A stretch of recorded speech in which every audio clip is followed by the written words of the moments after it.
Rupanya Allah hendak memberi dulu cobaan bagi rakyat Indonesia. Kejahatan komunis akhirnya terbukti dengan Gestafunya, G30S PKI. Allah mencoba dulu rakyat Indonesia sebelum dia membuktikan kebenaran apa yang dikatakan oleh alim ulama itu hampir 10 tahun lalu. Ngaji yuk, ya ngajilah. Masa enggak? Sallu ala Nabi Muhammad. Bismillahirrahmanirrahim. Alhamdulillahirabbil alamin, hamdan yuwafi ni'amahu wa yukafi mazidah.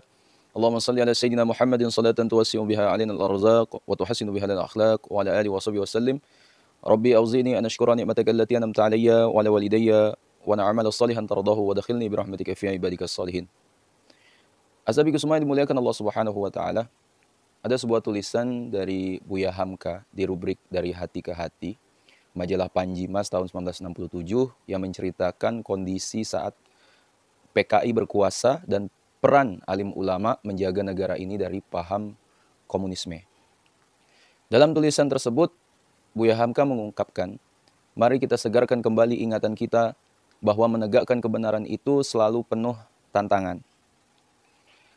Belum tentu yang tampak diikuti secara gegap gempita dengan segala kebesarannya adalah hal yang benar. Ulama sejati tidak boleh mundur menyuarakan kebenaran sekalipun ya. Kesesatan tampak bagai gelombang besar di hadapannya. Pada tanggal 17 Agustus 1958, dengan suara yang gegap gempita, Presiden Soekarno telah mencela dengan sangat keras muktamar atau konferensi para alim ulama Indonesia yang berlangsung di Palembang tahun 1957. Berteriaklah Presiden bahwa konferensi itu adalah komunis fobia dan suatu perbuatan yang amoral. Pidato yang berapi-api itu disambut dengan gemuruh oleh massa yang mendengarkan.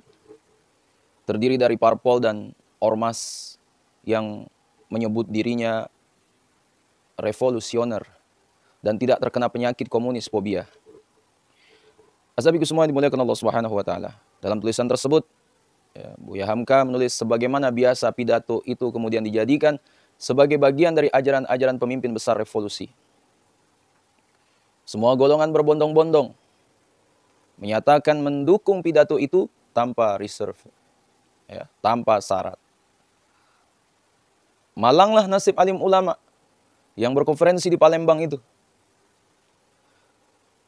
Karena dianggap sebagai orang-orang yang kontra revolusi. Bagai telah tercoreng arang. Nasibnya telah tercoreng di dahinya. Demikian peringatan Presiden. Banyak orang yang tidak tahu apa gerangan yang dihasilkan oleh alim ulama yang berkonferensi itu. Karena disebabkan kurangnya kurangnya publikasi atau tidak ada yang berani yang mendukung konferensi alim ulama itu. Publikasi-publikasi pembela Soekarno dan surat-surat kabar komunis telah mencaci maki alim ulama kita. Perlulah kiranya resolusi Muktamar Alim Ulama 1957 ini kita siarkan kembali agar menyegarkan ingatan umat Islam dan membandingkannya dengan keputusan sidang MPRS keempat yang berlangsung bulan Juli 1966 lalu. Muktamar yang berlangsung pada tanggal 8 sampai 11 September 1957 di Palembang telah memutuskan bahwa yang pertama, ideologi ajaran komunisme adalah kufur hukumnya dan haram bagi umat Islam menganutnya. Yang kedua, bagi orang yang menganut ideologi ajaran komunisme dengan keyakinan dan kesadaran, kafirlah dia dan tidak sah menikah dan menikahkan orang Islam. Tiada pusaka mempusakai dan haram jenazahnya diselenggarakan sesuai dengan tata cara pengurusan secara Islam. Kemudian yang ketiga, bagi orang yang memasuki organisasi atau partai-partai berideologi komunisme, PKI, SOBSI, atau SOPSI, yaitu Sentral Organisasi Buruh seluruh Indonesia. Kemudian Pemuda Rakyat, PR, dan lain-lain underbau PKI. Tiada dengan keyakinan dan kesadaran, sesatlah dia. Dan wajib bagi umat Islam menyeru mereka meninggalkan organisasi dan partai tersebut. Demikian bunyi resolusi yang diputuskan oleh Muktamar Alim Ulama seluruh Indonesia di Palembang itu. Resolusi yang ditandatangani oleh Ketua Kiai Haji Muhammad Isa Ansori dan Sekretaris Ghazali Hasan. Karena resolusi yang demikian itulah para ulama kita yang bermuktamar itu dikatakan oleh presidennya sebagai amoral, tidak bermoral atau kurang ajar. Akibat dari keputusan muktamar tersebut, alim ulama kita yang sejati langsung dituduh sebagai orang-orang tidak bermoral, komunis fobia, musuh revolusi dan sebagainya. Maka Kiai Haji Muhammad Isa Ansori sebagai ketua yang menandatangani resolusi itu pada tahun 1962 dipenjarakan tanpa proses pengadilan selama kurang lebih 4 tahun. Dan banyak lagi alim ulama yang terpaksa menderita di balik jeruji besi. Karena dianggap kontra revolusi. Terbengkalai nasib keluarga, habis segala harta benda. Bahkan banyak di antara mereka memiliki anak yang masih kecil-kecil. Semua itu tidak menjadi pikiran Soekarno. Di samping itu ada ulama lain yang karena berbagai sebab memilih tunduk tanpa reserve pada Soekarno. Dengan ajaran-ajaran yang penuh maksiat itu.